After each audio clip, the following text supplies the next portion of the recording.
Dean Peer, Mr. Bell, members of the faculty and members of the student body of this great institution of learning, ladies and gentlemen. Now, there are several things that one could talk about before such a large, concerned, and enlightened audience. There are so many problems facing our nation and our world that one could just take off anywhere. But today I would like to talk mainly about the race problem, since I'll have to rush right out and go to New York to talk about Vietnam tomorrow, and I've been talking about it a great deal this week and weeks before that. But I'd like to use as a subject from which to speak this afternoon the other America. And I use this subject because there are literally two Americas. One America is beautiful for a situation. And in a sense, this America is overflowing with the milk of prosperity and the honey of opportunity. This America is the habitat of millions of people who have food and material necessities for their bodies, and culture and education for their minds, and freedom and human dignity for their spirits. In this America, millions of people experience every day the opportunity of having life, liberty, and the pursuit of happiness in all of their dimensions. And in this America, millions of young people grow up in the sunlight of opportunity. But tragically and unfortunately, there is another America. And this other America has a daily ugliness about it that constantly transforms the buoyancy of hope into the fatigue of despair. In this America, millions of work-starved men walk the streets daily in search for jobs that do not exist. In this America, millions of people find themselves living in rat-infested, vermin-filled slums. In this America, people are poor by the millions, and they find themselves perishing on a lonely island of poverty in the midst of a vast ocean of material prosperity. In a sense, the greatest tragedy of this other America is what it does to little children. Little children in this other America are forced to grow up with clouds of inferiority forming every day in their little mental skies. And as we look at this other America, we see it as an arena of blasted hopes and shattered dreams. Many people of various backgrounds live in this other America. Some are Mexican Americans, some are Puerto Ricans, some are Indians, some happen to be from other groups. Millions of them are Appalachian whites. Probably the largest group in this other America, in proportion to its size in the population, is the American Negro. The American Negro finds himself living in a triple ghetto, a ghetto of race, a ghetto of poverty, a ghetto is to deal with this problem, of the two Americas. We are seeking to make America one nation, indivisible, with liberty and justice for all. Now let me say that the struggle for civil rights, or the struggle to make these two Americas one America, is much more difficult today than it was 5 or 10 years ago. For about a decade or maybe 12 years, we've struggled all across the South in glorious struggles to get rid of legal, overt segregation and all of the humiliation that surrounded that system of segregation. In a sense, this was a struggle for decency. We could not go to a lunch counter in so many instances and get a hamburger or a cup of coffee. We could not make use of public accommodations. Public transportation was segregated, and often we had to sit in the back, and within transportation within cities, we often had to stand over empty seats because sections were reserved for whites only. We did not have the right to vote in so many areas of the South. And the struggle was to deal with these problems. Now, certainly they were difficult problems. They were humiliating conditions. And by the thousands, we protested these conditions.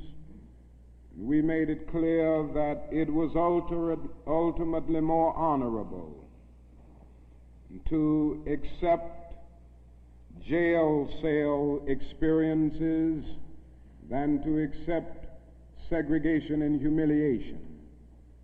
By the thousands, students and adults decided to sit in at segregated lunch counters to protest conditions there.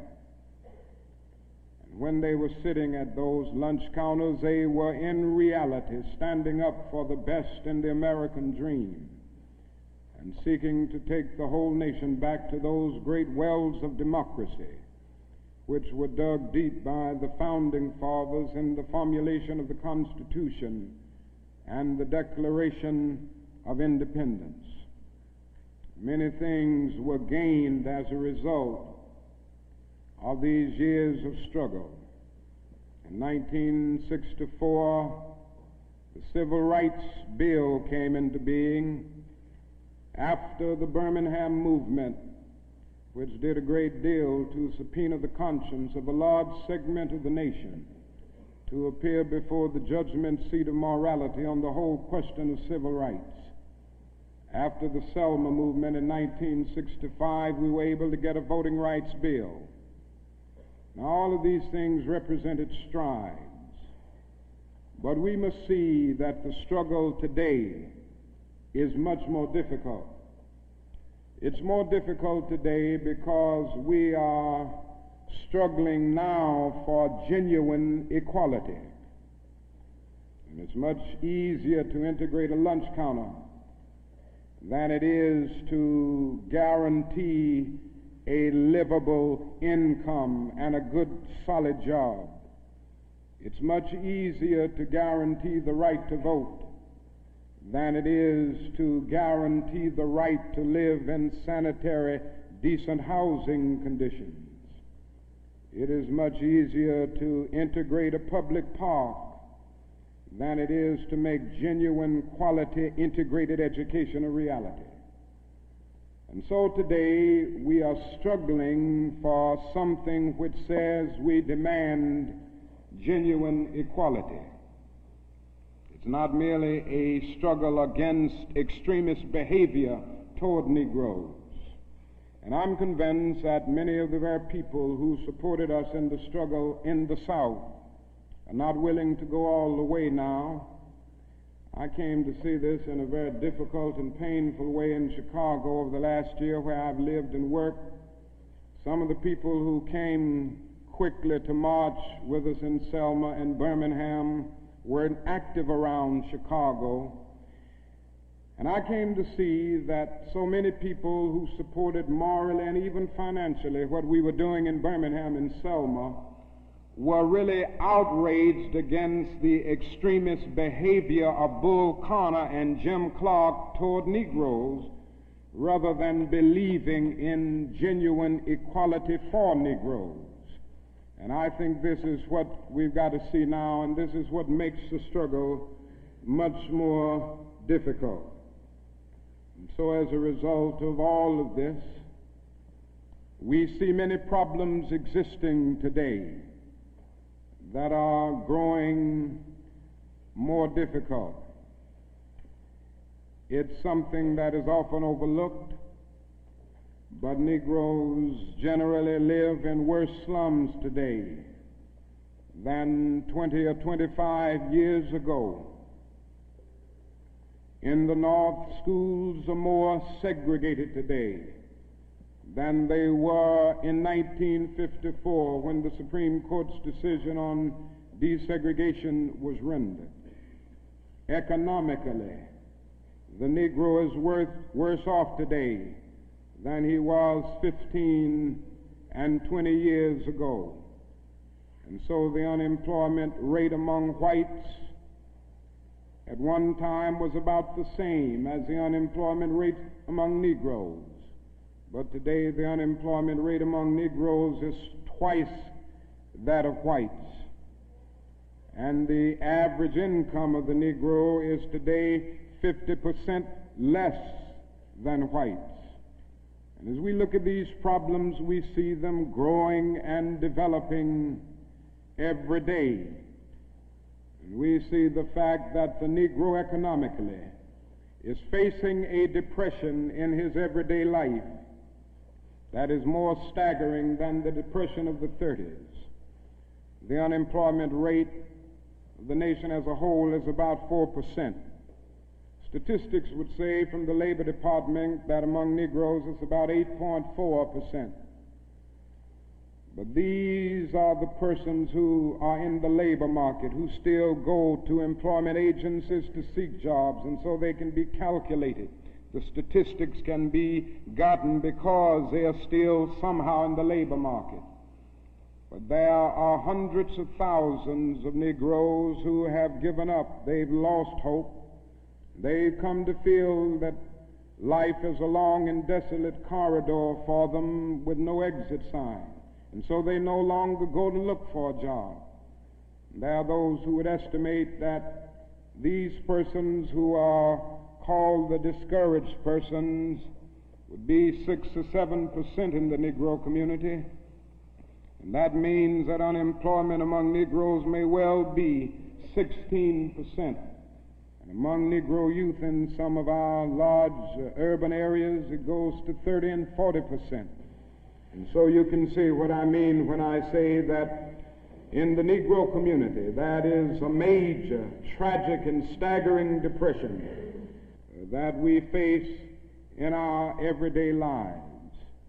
Now, the other thing that we've got to come to see now that many of us didn't see too well during the last 10 years, and that is that racism is still alive in American society and much more widespread than we realize.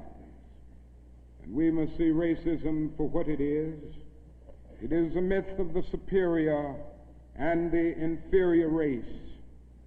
It is the false and tragic notion that one particular group, one particular race is responsible for all of the progress, all of the insight, and the total flow of history. And the theory that another group or another race is totally depraved, innately impure, and innately inferior.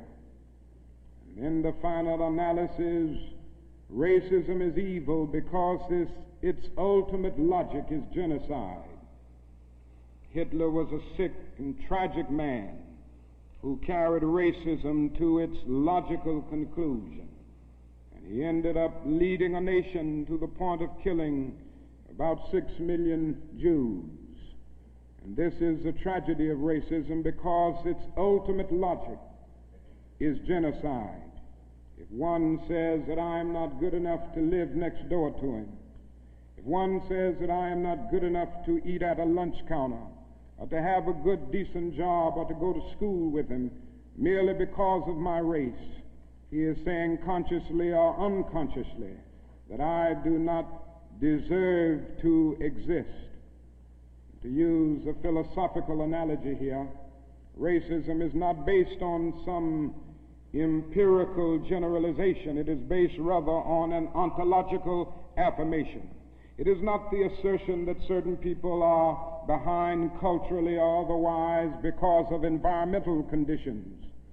It is the affirmation that the very being of a people is inferior. And this is the great tragedy of it. Now, I say that however unpleasant it is, we must honestly see and admit that racism is still deeply rooted all over America. It's still deeply rooted in the North, and it's still deeply rooted in the South. Now, this leads me to say something about another discussion that we hear a great deal, and that is the so-called white backlash. And I would like to honestly say to you that the white backlash is merely a new name for an old phenomenon. It's not something that just came into being because shouts of black power, or because Negroes engaged in riots in Watts, for instance. The fact is that the state of California voted a fair housing bill out of existence before anybody shouted black power, or before anybody rioted in Watts. It may well be that shouts of black power and riots in Watts and the Harlems and the other areas are the consequences of the white backlash rather than the cause of them. What it is necessary to see is that there has never been a single solid, monistic, determined commitment on the part of the vast majority of white Americans. The whole question of civil rights and on the whole question of racial equality. This is something that truth impels all men of goodwill to admit. It is said on the Statue of Liberty that America is the home of exiles. But it doesn't take us long to realize that America has been the home of its white exiles from Europe. But it has not evinced the same kind of maternal care and concern for its black exiles from Africa. And it is no wonder that in one of his sorrow songs, a Negro could sing out, "Sometimes I feel like a motherless child." What great estrangement, what great sense of rejection caused the people to emerge with such a metaphor as they looked over their lives. What I'm trying to get across is that our nation has constantly taken a positive step forward on the question of racial justice and racial equality. But over and over again at the same time, it made certain backward steps. And this has been the persistence of the so-called white backlash. In 1863, the Negro was freed from the bondage of physical slavery. But at the same time, the nation refused to give him land to make that freedom meaningful. And at that same period, America was giving millions of acres of land in the West and the Midwest, which meant that America was willing to undergird its white peasants from Europe with an economic floor that would make it possible to grow and develop. And refused to give that economic floor to its black peasants, so to speak. And this is why Frederick Douglass could say that emancipation for the Negro was freedom to hunger, freedom to the winds and rains of heaven, freedom without roofs to cover their heads. He went on to say that it was freedom without bread to eat, freedom without land to cultivate. It was freedom and famine at the same time. But it does not stop there. In 1875, the nation passed the Civil Rights Bill and refused to enforce it. In 1964, the nation passed a weaker Civil Rights Bill. And even to this day, that bill has not been totally enforced in all of its dimensions. The nation heralded a new day of concern for the poor, for the poverty-stricken, for the disadvantaged, and brought into being a poverty bill. But at the same time, it put such little money into the program that it was hardly and still remains hardly a good skirmish against poverty. White politicians in suburbs talk eloquently against open housing, and in the same breath contend that they are not racist. Now, all of this and all of these things tell us that America has been backlashing on the whole question of basic constitutional and God-given rights for Negroes and other disadvantaged groups for more than 300 years. So these conditions, persistence of widespread poverty, of slums, and of tragic conditions in schools and other areas of life, all of these things have brought about a great deal of despair and a great deal of desperation, a great deal of disappointment and even bitterness in the Negro communities. And today all of our cities confront huge problems. All of our cities are potentially powder kegs as a result of the continued existence of these conditions. Many in moments of anger, many in moments of deep bitterness, engage in riots. And let me say, as I've always said, and I will always continue to say, that riots are socially destructive and self-defeating. I'm still convinced that nonviolence is the most potent weapon available to oppress people in their struggle for freedom and justice. I feel that violence will only create more social problems than they will solve, and that in a real sense it is impractical for the Negro to even think of mounting a violent revolution in the United States.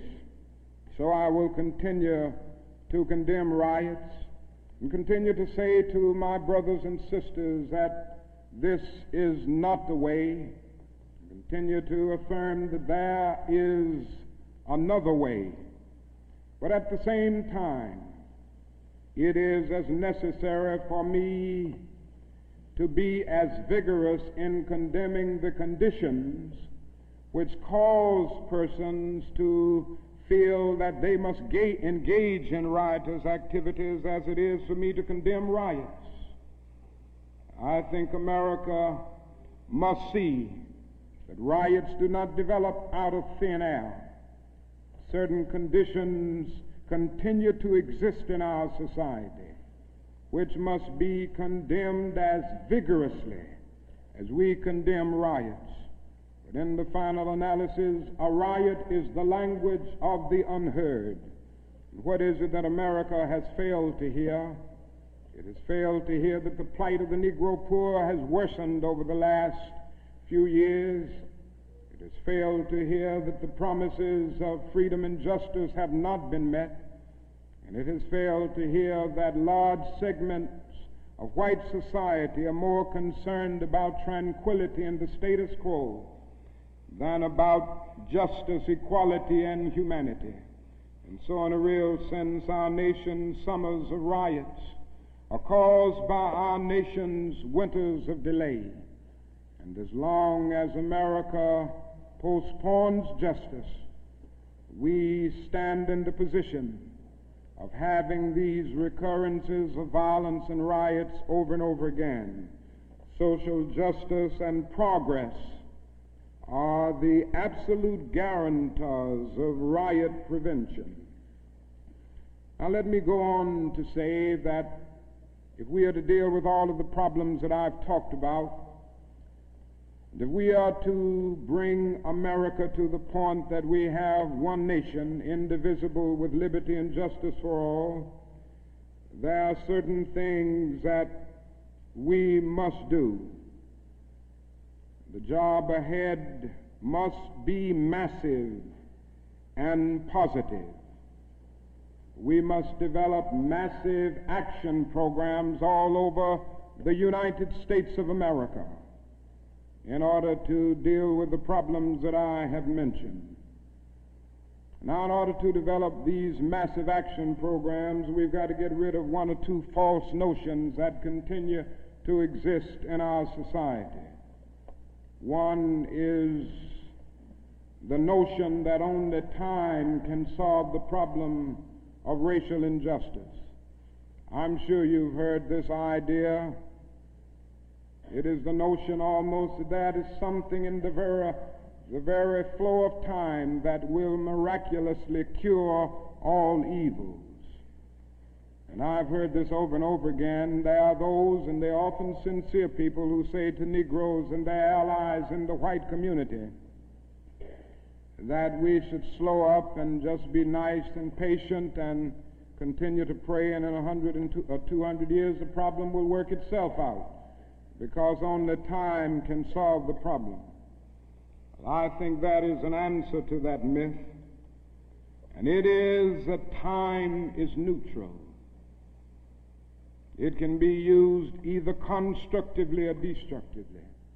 And I'm absolutely convinced that the forces of ill will in our nation, the extreme righteous in our nation, have often used time much more effectively than the forces of goodwill. And it may well be that we will have to repent in this generation, not merely for the vitriolic words of the bad people and the violent actions of the bad people, but for the appalling silence and indifference of the good people who sit around and say, wait on time. Somewhere we must come to see that social progress never rolls in on the wheels of inevitability. It comes through the tireless efforts and the persistent work of dedicated individuals, and without this hard work, time itself becomes an ally of the primitive forces of social stagnation. And so we must help time, and we must realize that the time is always right to do right. Now there's another notion that gets out. It's around everywhere. It's in the South, it's in the North, it's in California, and all over our nation. It's the notion that legislation can't solve the problem. It can't do anything in this area. And those who project this argument contend that you've got to change the heart, and that you can't change the heart through legislation. Now, I would be the first one to say that there is real need for a lot of heart changing in our country, and I believe in changing the heart. I preach about it. I believe in the need for conversion in many instances, and regeneration, to use theological terms. And I would be the first to say that if the race problem in America is to be solved, the white person must treat the Negro right, not merely because the law says it, but because it's natural, because it's right, and because the Negro is his brother.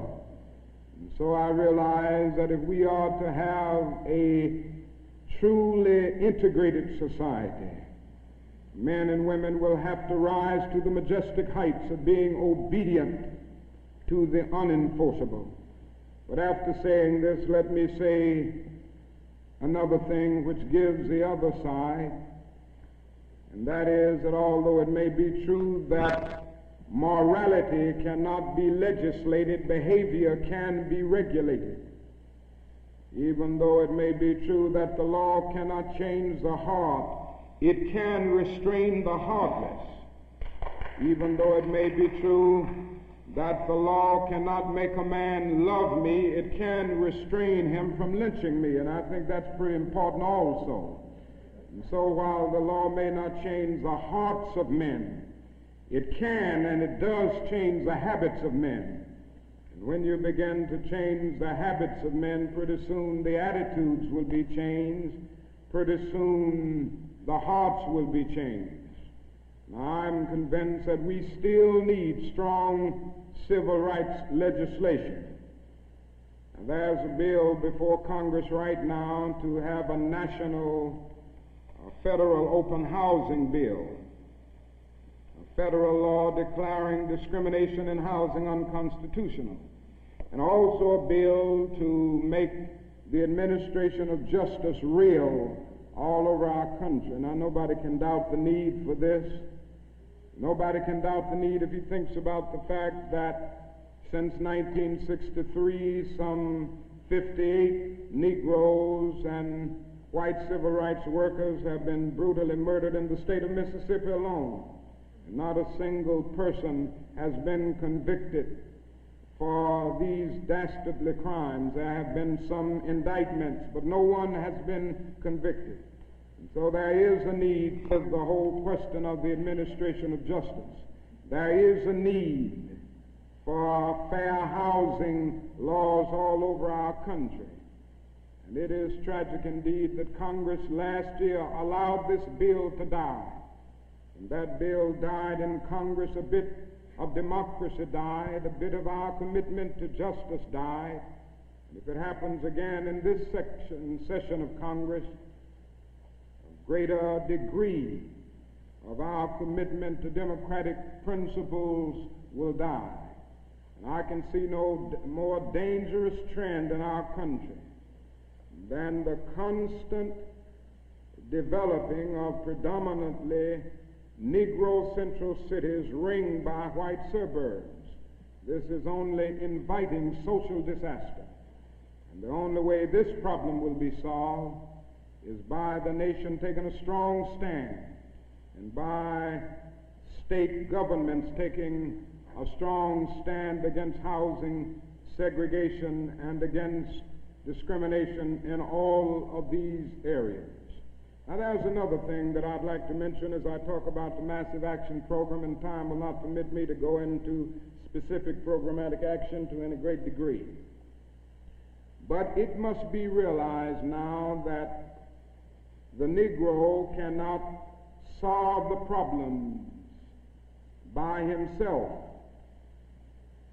There again, there are those who always say to Negroes, why don't you do something for yourself? Why don't you lift yourselves by your own bootstraps? And we hear this over and over again. Now, certainly, there are many things that we must do for ourselves and that only we can do for ourselves. Certainly, we must develop within a sense of dignity and self-respect that nobody else can give us, a sense of manhood, a sense of personhood, a sense of not being ashamed of our heritage, not being ashamed of our color. It was wrong and tragic that the Negro ever allowed himself to be ashamed of the fact that he was black, or ashamed of the fact that his ancestral home was Africa. And so there's a great deal that the Negro can do to develop self-respect. There's a great deal that the Negro must do and can do to amass political and economic power within his own community and by using his own resources. And so we must do certain things for ourselves, but this must not negate the fact and cause the nation to overlook the fact that the Negro cannot solve the problem himself.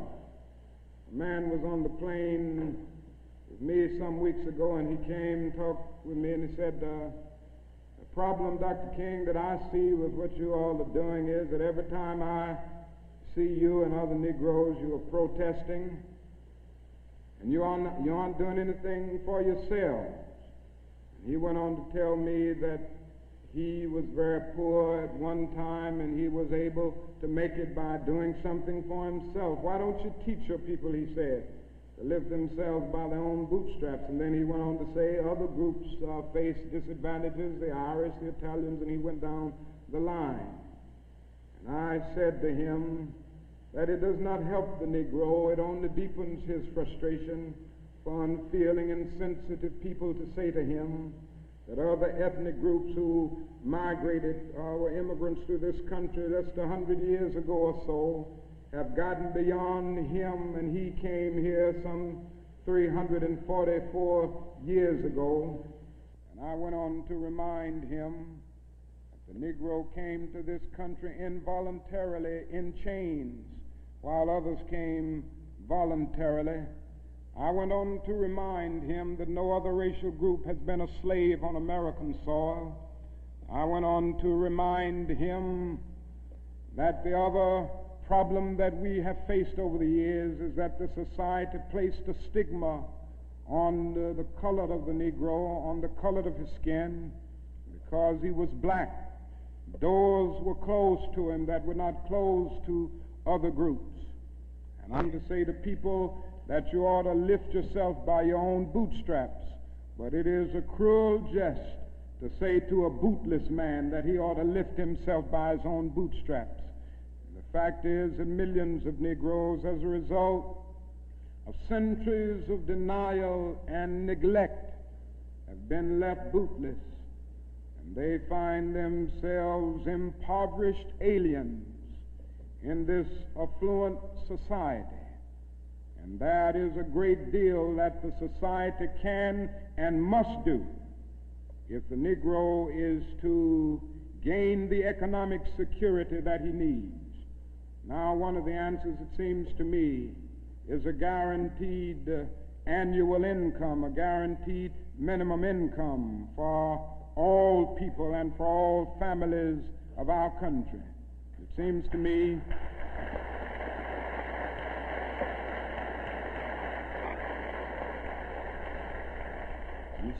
that the civil rights movement must now begin to organize for the guaranteed annual income, begin to organize people all over our country and mobilize forces so that we can bring to the attention of our nation this need and this something which I believe will go a long, long way toward dealing with the Negro's economic problem and the economic problem which many other poor people confronting our nation. Now, I said I wasn't going to talk about Vietnam, but I can't make a speech without mentioning some of the problems that we face there, because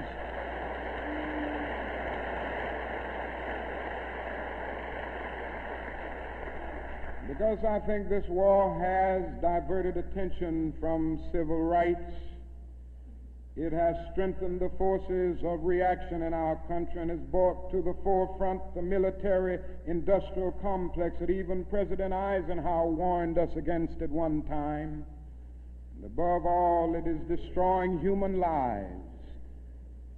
It's destroying the lives of thousands of the young, promising men of our nation, destroying the lives of little boys and little girls in Vietnam.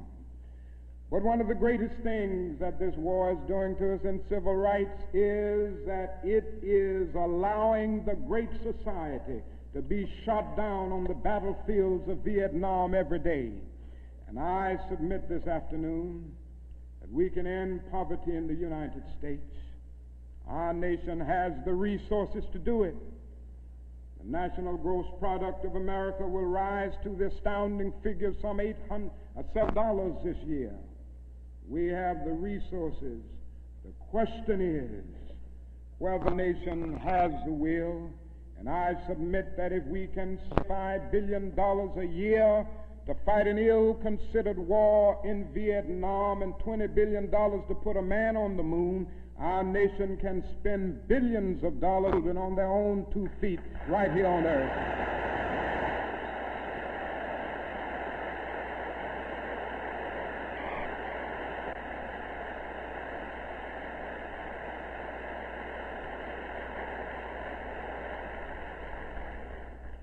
Let me say another thing that's more in the realm of the spirit, I guess. That is, if we are to go on in the days ahead and make true brotherhood a reality, it is necessary for us to realize more than ever before that the destinies of the Negro and the white man are tied together. Now, there's still a lot of people who don't realize this. The racists still don't realize this. But it is a fact now that Negroes and whites are tied together, and we need each other. The Negro needs the white man to save him from his fear. The white man needs the Negro to save him from his guilt. We are tied together in so many ways: our language, our music, our cultural patterns, our material prosperity, and even our food are an amalgam of black and white. And so there can be no separate black path to power and fulfillment that does not intersect white roots. There can be no separate white path to power and fulfillment short of social disaster. It does not recognize the need of sharing that power with black aspirations for freedom and justice. We must come to see now that integration is not merely a romantic or aesthetic something where you merely add color to a still predominantly white power structure. Integration must be seen also in political terms, where there is shared power and where black men and white men share power together to build a new and a great nation. In a real sense, we're all caught in an inescapable network of mutuality, tied in a single garment of destiny. John Donne placed it years ago in graphic terms: no man is an island entire itself. Every man is a piece of the continent, a part of the main. And he goes on toward the end to say, any man's death diminishes me because I'm involved in mankind. Therefore never sin to know for whom the bell tolls. It tolls for thee. And so we all in the same situation. The salvation of the Negro will mean the salvation of the white man, and the destruction, the life, and of the ongoing progress of the Negro will be the destruction of the ongoing progress of the nation. Now let me say finally that we have difficult days ahead, but I haven't despaired. Somehow I maintain hope in spite of hope, and I've talked about the difficulties and how hard the problems will be as we tackle them. But I want to close by saying this afternoon that I still have faith in the future, and I still believe that these problems can be solved. And so I will not join anyone who will say that we still can't develop a coalition of conscience. I realize and understand the discontent and the agony and the disappointment and even the bitterness of those who feel that whites in America cannot be trusted. And I would be the first to say that there are all too many who are still guided by the racist ethos. But I am still convinced that there are still many white persons of goodwill, and I'm happy to say that I see them every day in the student generation, who cherish democratic principles and justice above principle, and who will stick with the cause of justice and the cause of civil rights and the cause of peace throughout the days ahead. And so I refuse to despair. I think we are going to achieve our freedom, because however much America strays away from the ideals of justice, the goal of America is freedom. Abused and scorned though we may be, our destiny is tied up in the destiny of America. Before the Pilgrim Fathers landed at Plymouth, we were here. Before Jefferson etched across the pages of history the majestic words of the Declaration of Independence, we were here. before the beautiful words of the Star-Spangled Banner were written, we were here. And for more than 2 centuries, our forebears labored here without wages. They made cotton king.